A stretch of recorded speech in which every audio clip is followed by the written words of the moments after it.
ಸ್ವಾಮೀಜಿಗಳವರ ಪಾದಕಮಲಗಳಿಗೆ ಭಕ್ತಿಪೂರ್ವಕ ಪ್ರಣಾಮಗಳನ್ನು ಸಲ್ಲಿಸುತ್ತಾ ಹಾಗೂ ಸೇತುವೆ ಮಠದ ಸಹಜಾನಂದ ಶ್ರೀಗಳ ಪಾದಕಮಲಗಳಿಗೆ ಭಕ್ತಿಪೂರ್ವಕ ನಮನಗಳನ್ನು ಸಲ್ಲಿಸುತ್ತಾ ಆದರಣೀಯ ವೆಂಕಟರಾಮಜಿ ಅವರಿಗೆ ಹಾಗೂ ಇಲ್ಲಿ ನೆರೆದಿರ್ತಕ್ಕಂಥ ಪೂಜ್ಯರು, ವೇದಿಕೆ ಮೇಲೆ ಇರ್ತಕ್ಕಂಥ ಎಲ್ಲ ಹಿರಿಯರು, ಬಂಧುಗಳು ಹಾಗೂ ಈ ಸಭೆಯಲ್ಲಿ ಭಾಗವಹಿಸಿರ್ತಕ್ಕಂಥ ಎಲ್ಲ ಮಾತೆಯರು, ಬಂಧುಗಳಿಗೆ ನಮಸ್ಕರಿಸುತ್ತಾ ಸ್ಮರಣೆಯನ್ನು ಮಾಡುತ್ತಾ, ಇವತ್ತು ಹಿಂದೂ ಸಮಾಜ ತಾನು ಏನು ಹೋರಾಟಗಳನ್ನು ಸ್ವತಂತ್ರ ಪೂರ್ವದಿಂದಲೂ ಮಾಡ್ಕೊಂಡು ಬಂದಿದೆ ಅದನ್ನು ಸಾಕಾರಗೊಳಿಸ್ಕೊತಾ ನಮಗೆ ಈ ಮತೀಯವಾದಿಗಳ ಕಾಟ ಸ್ವತಂತ್ರ ಪೂರ್ವದಲ್ಲೂ ಇತ್ತು, ಈಗಲೂ ಇತ್ತು.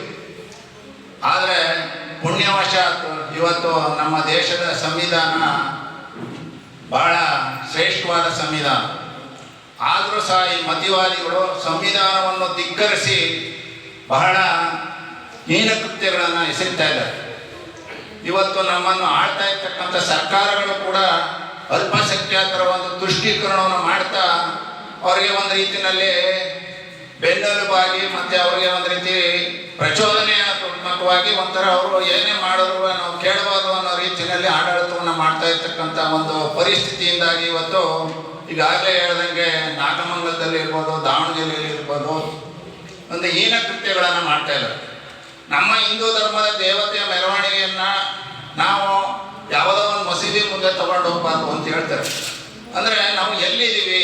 ನಮ್ಮ ಹಿಂದೂ ಸಮಾಜ ಒಂದು ಸಹಿಷ್ಣುತೆಗೆ ಹೆಸರು ಅಂತ ನಾವು ಹೇಳ್ತೀವಿ. ಆದರೆ ನಾವು ಸಹಿಷ್ಣುಗಳು ಅಂತ ಹೇಳ್ತೀವಿ ಅಂತೇಳಿ ನೀವು ಮಾತ್ರ ನಮ್ಮ ಹಿಂದೂ ಸಮಾಜದ ಈ ಒಂದು ಇದನ್ನು ನೀವು ಹಿನ್ನಡೆಗೆ ಒಳಪಡಿಸ್ತೀವಿ, ನಿಮ್ಮ ಮೇಲೆ ನಾವು ಕಲ್ಲು ತೋರ್ತೀವಿ, ಪೆಟ್ರೋಲ್ ಬಾಂಬ್ಗಳನ್ನು ಹಾಕ್ತೀವಿ ಅಂತಕ್ಕಂಥ ಹೀನ ಕೃತ್ಯಗಳನ್ನ ನಾವು ಮಾಡುವುದು ಇನ್ನು ಮುಂದೆ ನಡೆಯಲ್ಲ. ಇದು ಇಲ್ಲಿಗೆ ಕೊನೆ ಆಗಬೇಕು. ಮತೀಯವಾದಿಗಳಿಗೆ ನಾವು ಎಚ್ಚರಿಕೆ ಕೊಡ್ತಾ ಇದ್ದೀವಿ. ನಾವು ಈ ಸಭೆಯ ಮೂಲಕ ಹಿಂದೆ ನಾವು ಭಾರತದಿಂದ ಬ್ರಿಟಿಷರೇ ಬಿಟ್ಟು ತೊಲಗಿ, ಭಾರತವನ್ನು ಬಿಟ್ಟು ತೊಲಗಿ ಅಂತಕ್ಕಂಥದ್ದನ್ನು ನಾವು ಒಂದು ಚಳವಳಿ ಮಾಡಿದ್ವಿ.